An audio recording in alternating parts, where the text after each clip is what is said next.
শুভ সন্ধ্যা বন্ধুরা। আজ হলো 9 ফেব্রুয়ারি 26 মাঘ সোমবার। আজকের সন্ধ্যার বিশেষ বিশেষ খবরগুলি হলো: আজ সাংবাদিক সম্মেলন গৌরব গগৈর। পাকিস্তান যুগের অভিযোগে মুখ্যমন্ত্রীর সাংবাদিক বৈঠকের পাল্টা জবাব গৌরব গগৈয়ের। মুখ্যমন্ত্রীর বক্তব্যকে বেলকিবাজি বলে আখ্যা দিলেন গৌরব গগৈ। রেলের গ্রুপ ডি নিয়োগের বিজ্ঞপ্তি প্রকাশিত। 22,000 পদে নিয়োগে আবেদন চলছে। বিস্তারিত থাকবে প্রতিবেদনে। রাজ্যে আগামীকাল থেকে মঙ্গলবার থেকে শুরু হচ্ছে মাধ্যমিক এইচএসএলসি পরীক্ষা। বসছে 4,38,565 পরীক্ষার্থী। আগামীকাল হাইলাকান্দিতেও ভোটার তালিকার চূড়ান্ত প্রকাশ করা হবে। এক নজিরবিহীন ঘটনা, লোকসভা স্পিকার ওম বিড়লার বিরুদ্ধে অনাস্থা প্রস্তাব আনতে চলেছে বিরোধীরা। আগামী 25 ফেব্রুয়ারির পর বিজেপি ঘোষণা করবে বিধানসভা নির্বাচনের প্রথম প্রার্থী তালিকা। সভাপতি দিলীপ শইকিয়ার ঘোষণা।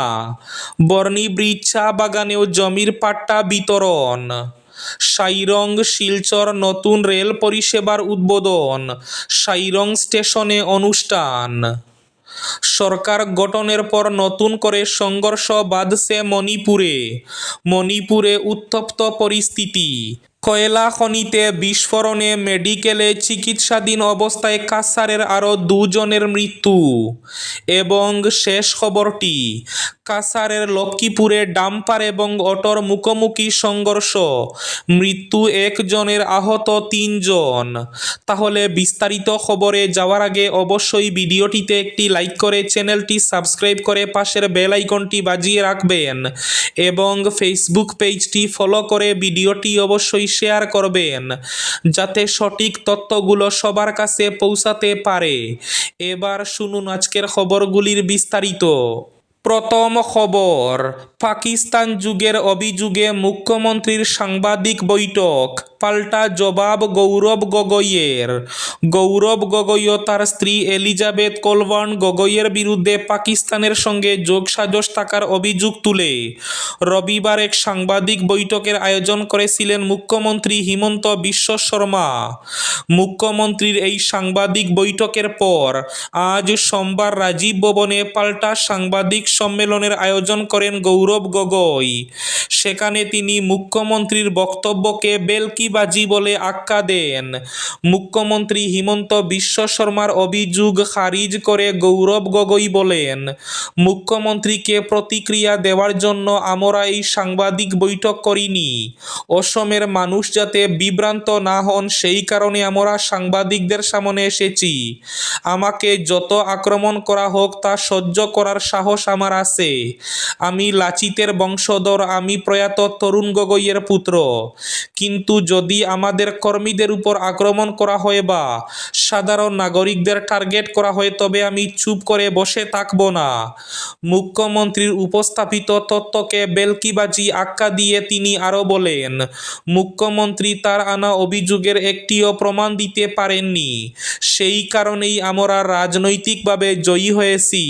তিনি এতটাই নিচে নেমেছেন যে আমার 10 বছর এবং 5 বছরের সন্তানদের নিয়েও প্রকাশ্যে মন্তব্য করতে কুণ্ঠাবোধ করেননি। এই বিষয়ে আমরা আইনি পদক্ষেপ গ্রহণ করব। দেশের নিরাপত্তা প্রসঙ্গে লোকসভায় প্রশ্ন তোলাকে কেন্দ্র করে উঠা এই অভিযোগের জবাবে গৌরব গগৈ বলেন, দেশের নিরাপত্তা নিয়ে আমরা কি প্রশ্ন তুলতে পারবো না, তথ্য জানতে চাইতে পারবো না। লোকসভায় উত্থাপিত কোনো প্রশ্ন যদি দেশের নিরাপত্তার পক্ষে হুমকি হয়ে থাকে তবে লোকসভা কর্তৃপক্ষ সেটি বাতিল করে দেয়, আর যদি তা হুমকি না হয় তাহলে সরকার তার উত্তর দেয়। আগামীকাল হাইলাকান্দিতেও ভোটার তালিকার চূড়ান্ত প্রকাশ করা হবে। 2026 সালের 1 জানুয়ারিকে ভিত্তি করে ভোটার তালিকার স্পেশাল রিভিশনের চূড়ান্ত তালিকা মঙ্গলবার অর্থাৎ 10 ফেব্রুয়ারি প্রকাশ করা হবে। হাইলাকান্দি জেলা প্রশাসনের উদ্যোগে এই উপলক্ষে মঙ্গলবার বেলা 12টায় জেলা আয়ুক্তের সভাকক্ষে রাজনৈতিক দল এবং সংবাদ মাধ্যমের প্রতিনিধিদের উপস্থিতিতে এই তালিকা প্রকাশ করা হবে। জেলার রাজনৈতিক দলগুলির কর্মকর্তাদেরকে বেলা 12টার সময় প্রস্তাবিত সভায় উপস্থিত থাকতে প্রশাসন থেকে চিঠি পাঠানো হয়েছে। কয়লা খনিতে বিস্ফোরণে মেডিকেলে চিকিৎসাধীন অবস্থায় কাছাড়ের আরও 2 জনের মৃত্যু। মেঘালয়ের কয়লা খনিতে বিস্ফোরণের ঘটনায় কাছাড়ে আরও 2 জনের মৃত্যু ঘটল।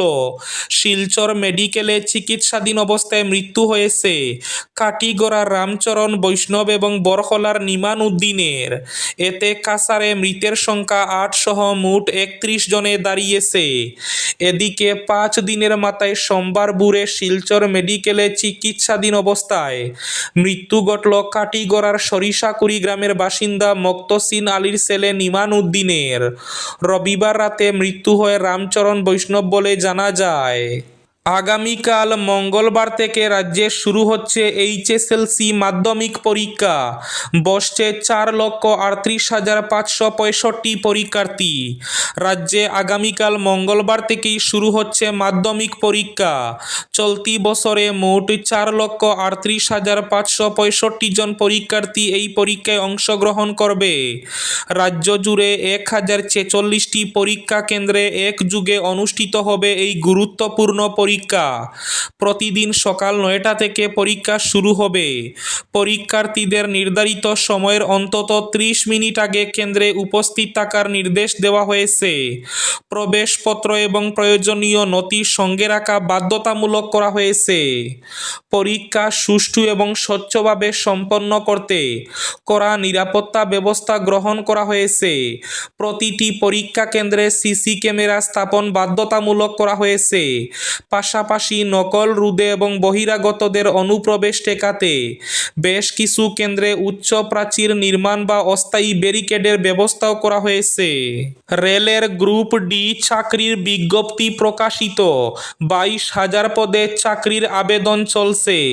চাকরি প্রার্থী যারা রেলওয়ে গ্রুপ ডি নিয়োগ 2026-এর জন্য অপেক্ষা করছিলেন তাদের জন্য সুখবর। রেলওয়ে রিক্রুটমেন্ট বোর্ড অনলাইনে গ্রুপ ডি পরীক্ষার আবেদন জমা নেওয়া চলছে। এই নিয়োগের মাধ্যমে সারা ভারত জুড়ে প্রায় 22,000 শূন্য পদে বিভিন্ন কাজের জন্য কর্মী নেওয়া হবে। মাধ্যমিক পাশ হলেই নারী পুরুষ নির্বিশেষে যে কোনো চাকরি প্রার্থী আবেদন করতে পারবেন এখানে। আবেদনের শেষ তারিখ আগামী 2 মার্চ। আবেদনের জন্য ফি জমা দেওয়ার শেষ তারিখ 4 মার্চ। আবেদনপত্রের মডিফিকেশন করার শেষ তারিখ 5 মার্চ। সেই সুযোগ শেষ হবে 14 মার্চ। স্বীকৃত বোর্ড, বিশ্ববিদ্যালয় বা শিক্ষা প্রতিষ্ঠান থেকে প্রয়োজনীয় ডিগ্রি পাশ করে থাকতে হবে। আবেদনকারীর বয়সসীমা 18 থেকে 33 বছরের মধ্যে হতে হবে। এই পরীক্ষায় আবেদন করার জন্য প্রথমে 500 টাকা দিতে হবে। পরীক্ষায় বসলে নির্দিষ্ট পদ্ধতিতে 400 টাকা রিফান্ড দেওয়া হবে। আরআরবি এর অফিসিয়াল ওয়েবসাইটে rrbapply.gov.in এ যেতে হবে। সেখানে RRB group D recruitment 2026 registration লিঙ্কে ক্লিক করতে হবে। যে পেজ খুলবে সেখানে যাবতীয় তথ্য দিয়ে রেজিস্ট্রেশন করতে হবে।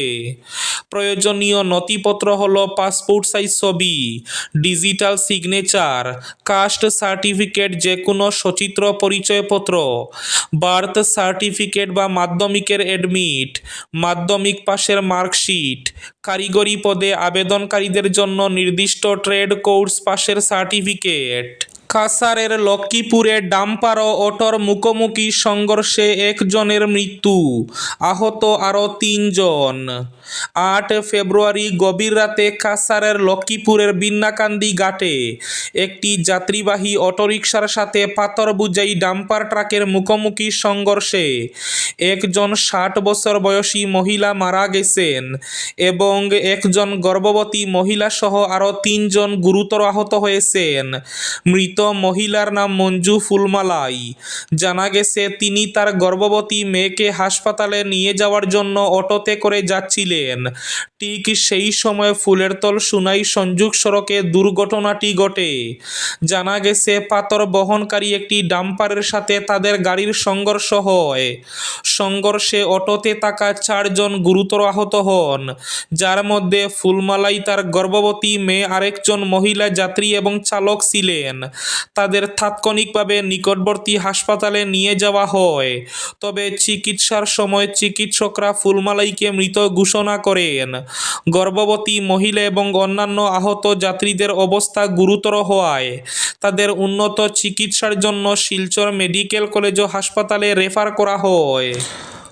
লোকসভার স্পিকার ওম বিড়লার বিরুদ্ধে অনাস্থা প্রস্তাব আনতে চলেছে বিরোধীরা। নজিরবিহীন ঘটনা। পার্লামেন্টের বাজেট অধিবেশন 2026-এ লোকসভা স্পিকার ওম বিড়লার বিরুদ্ধে অনাস্থা প্রস্তাব আনতে প্রস্তুতি নিচ্ছে বিরোধী দলগুলি। অধিবেশন চলাকালীন স্পিকারের ভূমিকা এবং কার্যপ্রণালী নিয়ে অসন্তোষের জেরে এই পদক্ষেপ বলে সূত্রের খবর। আনুষ্ঠানিকভাবে প্রস্তাব জমা পড়লে বিষয়টি লোকসভায় আলোচনার জন্য তোলা হতে পারে।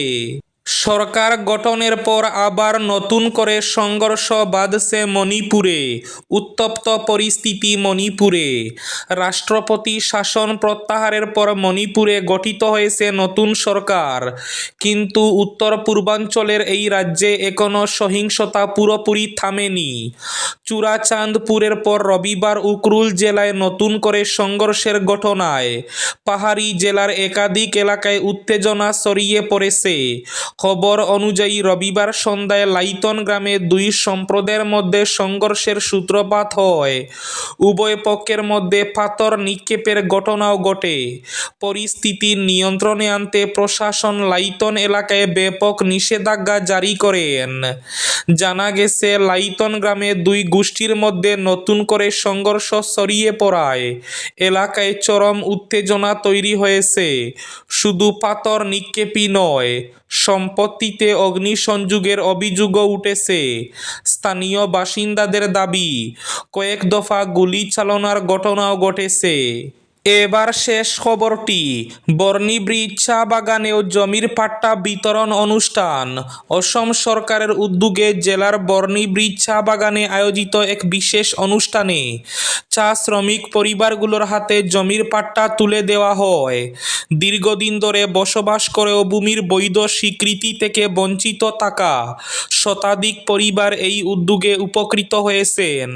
সংশ্লিষ্ট মহলের মতে এটি চা শ্রমিক সমাজের জন্য এক ঐতিহাসিক পদক্ষেপ। অনুষ্ঠানে বক্তারা বলেন, মুখ্যমন্ত্রী হিমন্ত বিশ্ব শর্মার নেতৃত্বে বর্তমান আসাম সরকার সমাজের প্রান্তিক ও শ্রমজীবী মানুষের জীবন মান উন্নয়নে একাধিক জনকল্যাণমূলক কর্মসূচি গ্রহণ করেছে। চা শ্রমিকদের বাসস্থান, শিক্ষা, স্বাস্থ্য এবং সামাজিক নিরাপত্তা নিশ্চিত করার লক্ষ্যে সরকার ধারাবাহিকভাবে কাজ করে চলেছে। জমির পাট্টা প্রদান সেই বৃহত্তর উদ্যোগেরই অংশ। এই ছিল আজকের সন্ধ্যার বিশেষ খবরগুলি। ভিডিওটি অবশ্যই লাইক করে শেয়ার করে দেবেন।